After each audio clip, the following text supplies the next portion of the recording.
In the previous session, we had seen the equation of Bose-Einstein for computing the vertical stress intensity due to a point load, and we have written the equation which comprises of the point load coming and the values of R and Z, which has been told in the previous class.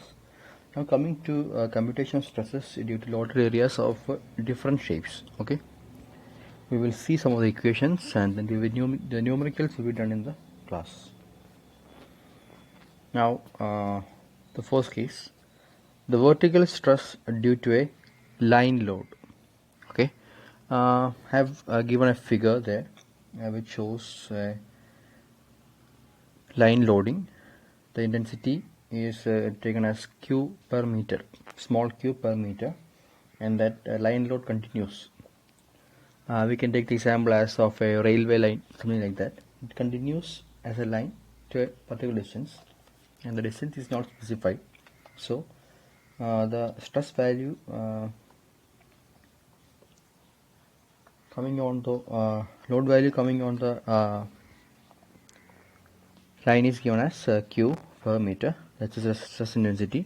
Then we have, as in the previous case, we have the equations for vertical stress intensity or load density due to a line load. Now, as in the previous case, we have the Z and R. Z is the depth and R is the lateral distance as such. Now, we have a point A, and from that point, we need to know the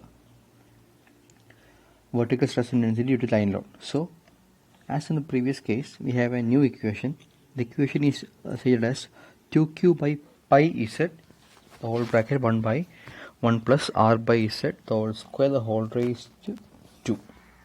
It's a bit different from the previous equation. 2q by pi z, whole bracket 1 by 1 plus r by z, the whole square, the whole raised to 2. This is the equation for a vertical stress due to line load. Now, second equation, vertical stress under a strip loading for a particular area, say having length into breadth, something like that. So, here there are two cases. Case 1, our point P lies outside the strip. It's for case 1. There's a strip loading, the strip area is given, so the intensity of loading is given as Q per meter square. Q per meter square. You must remember the previous case it was Q per meter, here it is Q per meter square. Okay, fine. Then there are two angles, namely the alpha and beta.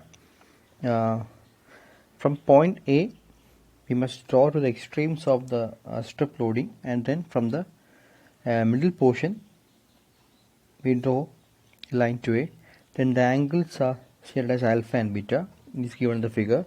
Then the vertical stress intensity under strip loading when the point A is outside the strip is given by the equation sigma z A is equal to Q by pi alpha plus sin alpha cos 2 beta. Sigma z A is equal to Q by pi alpha plus sin alpha cos 2 beta. This equation when point A is outside the strip. Now, the same point P when taken inside the strip, the equation becomes Q by pi alpha plus sin 2 alpha. Alpha plus sin alpha. Not 2 alpha, alpha plus sin alpha. The beta term is missing, so it is given as 0.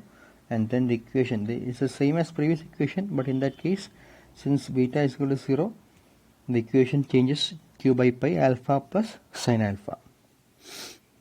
Now the last, vertical stress under circular load area, circular condition.